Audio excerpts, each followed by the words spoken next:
আসসালামু আলাইকুম। আমি কিন্তু বিভিন্ন সময় বিভিন্ন ধরনের ভিডিও তৈরি করার ট্রাই করেছি। তবে আমার কাছে শেষ পর্যন্ত যেটা মনে হয়, একমাত্র বিজনেস আইডিয়া রিলেটেড ভিডিওগুলোই আমার কাছে সবচেয়ে বেশি ভালো লাগে। আজকে তাই তো আরো একটা বিজনেস আইডিয়া মূলক ভিডিও আপনাদের সঙ্গে শেয়ার করতে এসেছি। এটা হচ্ছে পেপার কাপ তৈরির বিজনেস। তো পেপার কাপ তৈরির বিজনেসটা করতে আসলে কেমন ইনভেস্টমেন্ট লাগবে? তারপরে কয়টা মেশিনের প্রয়োজন হবে, কি স্টেপ রয়েছে সবগুলো সম্পর্কে আলোচনা করার চেষ্টা করব। আশা করছি যারা মোটামুটি ভালো অ্যামাউন্টের একটা ইনভেস্টমেন্ট করে একটা ভালো বিজনেস করতে চাচ্ছেন তাদের জন্য খুবই হেল্পফুল হবে। তো প্রথমত পেপার কাপ বিজনেসটা কতটা ডিমান্ডিং সেটা সম্পর্কে কথা বলে নেই। দেখুন কিছুদিন আগেও করোনা ভাইরাসের সময়, করোনার প্রাদুর্ভাবের সময় যখন আ আমরা দেখলাম যে এই প্লাস্টিক কাপ প্লাস এই পেপার কাপের চাহিদা অনেক বেশি বেড়ে গিয়েছে এবং এটার যে একটা স্রোত শুরু হয়েছে এটা কিন্তু এখনো পর্যন্ত থামেনি। যেহেতু প্লাস্টিকের বিপরীতে পেপার কাপ পরিবেশ বান্ধব, তারপরে এই পেপার কাপটা ২০-২১ দিন পর পচে যেয়ে জৈব সারে পরিণত হয়, সেহেতু এটার চাহিদা কিন্তু দিন, দিন বাড়তেই থাকছে। এছাড়া এই পেপার কাপ বিজনেস অ্যাসোসিয়েশনের যে সভাপতি রয়েছে তিনি বলছেন যে হারে উৎপাদন হচ্ছে সেই হারে আমাদের দেশে চাহিদা তার চেয়েও দ্বিগুণ বা ৩ গুণ বেশি। সো যদি আমরা এখানে মোটামুটি একটা ইনভেস্ট করতে পারি তাহলে কিন্তু এখানে মোটামুটি ভালো অ্যামাউন্টের বিজনেস করা সম্ভব। এই বিজনেসটা করতে হলে আপনার একদম A to Z পরিপূর্ণ স্টেপগুলো যদি আপনি করতে পারেন বা প্রসেসটা যদি করতে পারেন তাহলে প্রফিটের পরিমাণটা বেশি হবে। মোটামুটি আমাদের ৩টা মেশিনের প্রয়োজন হবে যদি আমরা এই বিজনেসটা একদম A to Z পুরোটা করতে চাই। এছাড়া একটা মেশিন দিয়েও করা সম্ভব।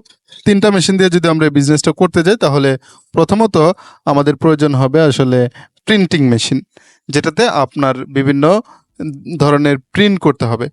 প্রিন্টিং মেশিনটা কেন লাগবে? ধরুন আপনি প্রথম অবস্থায় যদিও প্রিন্টিং মেশিনটা ছাড়াও আপনি বিজনেসটা রান করতে পারবেন। কারণ দেখা যায় যে একটা নির্দিষ্ট ডিজাইনের প্রিন্টেড পেপার যদি আপনি কিনে আনেন, পেপার রোল, তাহলে সেটা জাস্ট কাটিং করে ফিটিং করলেই হয়ে যাবে। প্রিন্টিং করার ক্যাপাবিলিটিটাও যদি আপনার নিজের কাছে থাকে তাহলে আপনি নিজেই কাস্টম ডিজাইন করতে পারবেন। ডিজাইন করে সেটা প্রিন্ট করে তারপরে কাটিং টু ফিটিং করতে পারবেন। তো সেক্ষেত্রে আপনার প্রিন্টিং মেশিন হলে প্রফিট মার্জিনটা একটু বেশি হবে, কারণ আপনি যখন প্রিন্টেড রোল কিনতে যাবেন তখন কিন্তু প্রিন্টেড রোলের প্রাইস তুলনামূলক হারে এই হোয়াইট বা প্রিন্ট ছাড়া পেপারের চেয়ে দাম বেশি হবে। তো যদি নিজে প্রিন্ট করা যায় সেক্ষেত্রে কিন্তু প্রফিট মার্জিনটা বেশি হয়। তো আমাদের প্রথমে একটা প্রিন্টিং মেশিনের প্রয়োজন হবে যেটাতে আমরা কাস্টমাইজলি প্রিন্ট করতে পারবো। যখন আমাদের কাস্টম বিভিন্ন অর্ডার আসবে, ধরুন আপনি হয়তো প্রথম অবস্থায় আপনি চকবাজারে অথবা লোকাল মার্কেটে সেল করবেন, কিন্তু একটা পর্যায়ে যে দেখা যায় যে বিভিন্ন মাল্টিন্যাশনাল কোম্পানি আপনার কাছ থেকে কাস্টম পেপার প্যাক, তো সেজন্য আমাদের প্রথমে একটা প্রিন্টিং মেশিন নিতে হবে। এরপর আমাদের প্রয়োজন হবে একটা কাটিং মেশিন। আমাদের যে পেপার রোলগুলো থাকে এই পেপার রোলগুলোকে নির্দিষ্ট শেপে কাটার জন্য আমাদের কাটিং মেশিনের প্রয়োজন হবে। যদিও পেপার কাপ বিভিন্ন সাইজের হয়ে থাকে, আপনার আইসক্রিমের জন্য এক কাপ, তারপরে টি স্টলের জন্য এক কাপ, তারপরে আপনার বিভিন্ন ৪-৫টা সাইজ থাকে। এই ৪-৫টা সাইজ আপনার ডিমান্ড অনুযায়ী কাটিং করে তারপরে এগুলো ফিটিং করতে হবে। তো কাটিং করার জন্য একটা মেশিন লাগবে। তারপর আপনার এটাকে কাপটাকে শেপে আনার জন্য, তারপর এটাকে ১২টা বা ২০টা করে প্যাকেট করার জন্য একটা মেশিন রয়েছে, সেই মেশিনটা প্রয়োজন হবে। এই মোট 3টা মেশিন, এই 3 ধরনের মেশিন আমাদের প্রয়োজন হবে। কাটিং টু ফিটিং মেশিন ধরনের মেশিন কেনার জন্য মেশিন কেমন টাকা প্রয়োজন? মেশিনই হয়। তো প্রিন্টিং মেশিনও থাকে, বড় সাইজের প্রিন্টিং মেশিনটা পুরো আমাদেরকে আলাদা প্রাইস রয়েছে আপনার।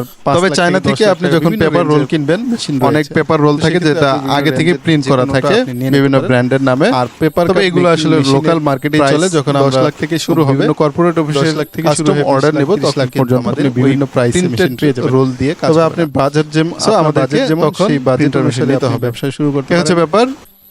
প্রথমে আসলে আমাদেরকে প্রথম দিকে হয়তোবা আমাদেরকে শুধুমাত্র এক সেট মেশিন নিয়ে ব্যবসা শুরু করতে হতে পারে। তারপরে আস্তে, আস্তে যখন মার্কেট আমরা দখলে নিতে পারবো, মোটামুটি সেল কন্টিনিউয়াসলি আসতে থাকবে, তখন আমরা প্রয়োজনে মেশিন বাড়াতে পারি।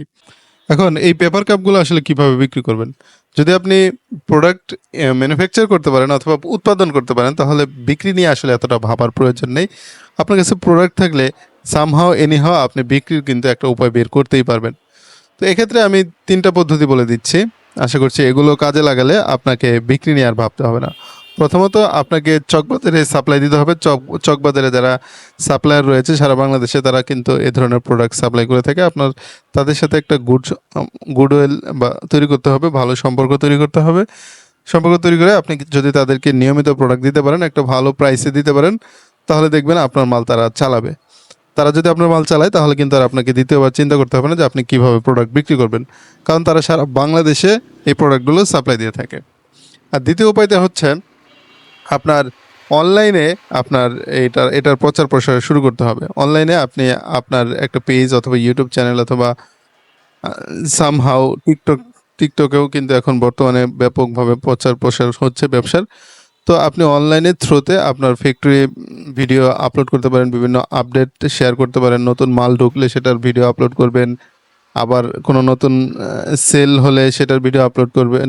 এভাবে বিভিন্নভাবে আপনার প্রতিষ্ঠান সম্পর্কে অনলাইনের থ্রুতে প্রচার প্রসার শুরু করবেন। তো দেখা যায় এভাবে প্রচার প্রসার করতে করতে অনেক কাস্টমার আপনার সাথে যোগাযোগ করবে। আর তৃতীয় উপায় হচ্ছে যারা অলরেডি অনলাইনে বিভিন্ন ব্যবসাকে প্রমোট করে, লোকাল ব্যবসাগুলোকে প্রমোট করে, আপনি তাদের সাথে যোগাযোগ করতে পারেন। তারা আপনাকে ভিডিও তৈরি করে দেবে, আপনি সেই ভিডিও তাদের পেজে অথবা চ্যানেলে আপলোড করবে, তার বিনিময়ে আপনি তাদেরকে কিছু পারিশ্রমিক দিবেন। তাহলে এভাবে কিছু রেপুটেটেড বড় বড় ইউটিউব চ্যানেল অথবা পেজে যদি আপনি ভিডিও আপলোড করতে পারেন, তাহলে দেখবেন যে আপনার আর পিছনে তাকাতে হবে না, মোটামুটিভাবে আপনার প্রোডাক্ট বেশ ভালো সেল হবে। যেহেতু বাংলাদেশে এটার প্রচুর ডিমান্ড আছে, প্রচুর মার্কেট গ্যাপ রয়েছে, সেহেতু যারা মোটামুটিভাবে একটা ভালো অ্যামাউন্টের ইনভেস্টমেন্ট করে বিজনেস করতে চাচ্ছেন, আশা করছি আপনি আশাহত হবেন না, নিরাশ হবেন না, আপনি অবশ্যই এখান থেকে লাভবান হবেন। এখন এই ব্যবসায় প্রফিটের পরিমাণটা কেমন, এটা আসলে ফিক্সড করে বলা সম্ভব নয়, কারণ প্রত্যেক ব্যবসাতে প্রফিটের পরিমাণ আছে। প্রত্যেক ব্যবসাতেই লাভ ক্ষতি সবই থাকে, সবটাই নির্ভর করছে আসলে যিনি উদ্যোক্তা তার উপরে। যিনি ব্যবসা করছেন সে যদি সঠিকভাবে পদক্ষেপ নিতে পারে, সঠিকভাবে লেগে থাকতে পারে, তবে সেখান থেকে ব্যবসা আনতে পারবে। আর যদি সেভাবে না করতে পারে তাহলে যে কোনো ব্যবসায় তাকে দিয়ে হবে না। মূল বিষয় হচ্ছে নিজের বিচক্ষণতা, নিজে লেগে থাকা, নিজের চৌকসতা দিয়ে সঠিকভাবে ব্যবসা পরিচালনা করা, তাহলেই এখান থেকে লাভ তুলে আনা সম্ভব, অন্যথায় সম্ভব নয়। তো এখন এই কাঁচামালগুলো আপনি কোথা থেকে সংগ্রহ করবেন? তো এটার কাঁচামাল মূল হচ্ছে পেপার। তো যদি আপনি ব্ল্যাঙ্ক পেপারে প্রিন্ট করে কাটিং করে মেশিন বানান, সেক্ষেত্রে আপনার শুধুমাত্র ব্ল্যাঙ্ক পেপারই লাগবে। বাংলাদেশে সাপ্লায়ার রয়েছে বিভিন্ন ধরনের, আপনি যদি সরাসরি চায়না থেকে ইম্পোর্ট করতে পারেন তাহলে আপনার কস্ট অনেকটাই বেঁচে যাবে। তো সরাসরি চায়না থেকে ইম্পোর্ট করে পরে আপনার এটাকে কাটিং প্রিন্টিং করলে আপনার প্রফিটের পরিমাণটা বেশি থাকবে। তবে বাংলাদেশে আপনার এই পেপারগুলো কাটিং আকারেও কিন্তু আসে। তো কাটিং আকারে, প্রিন্টিং আকারে যেটা আসে সেটা নিয়ে আপনি জাস্ট ফিটিং করেও ভালো অ্যামাউন্টে সেল করতে পারবেন, ভালো প্রফিট হবে। এই দেশে যারা বিভিন্ন ধরনের ইম্পোর্টার রয়েছে, আপনার তাদের সাথে যোগাযোগ করতে হবে। তাদের সাথে যোগাযোগ করে আপনি যদি রোলের প্রয়োজন হয়, ব্ল্যাঙ্ক রোল আপনি নিতে পারেন, অথবা প্রিন্টেড রোলও আপনি নিতে পারেন, অথবা কাটিং করা রোলও আপনি তাদের কাছ থেকে নিতে পারেন। নিয়ে তারপরে আপনি সেটা ফিটিং করার ব্যবস্থা করতে পারেন। এখানে আসলে তিনটা উপায় রয়েছে। একটা হচ্ছে আপনার প্রিন্টেড রোল আপনি নিয়ে কাটিং তারপর ফিটিং করতে পারেন। আরেকটা হচ্ছে কাটিংও করা আছে প্লাস প্রিন্টিংও করা আছে, ওই কাগজটা নিয়ে আপনি ফিটিং করতে পারেন। আর যদি সম্পূর্ণটা আপনি করেন তাহলে শুধুমাত্র ব্ল্যাঙ্ক পেপার নিতে হবে। তো আশা করছি ভিডিওটা আপনাদের কাছে ভালো লাগবে। ভিডিওটা ভালো লাগলে লাইক কমেন্ট শেয়ার করতে একদমই ভুলবেন না। দেখা হবে আবারও নতুন কোনো ভিডিওতে। আল্লাহ হাফিজ।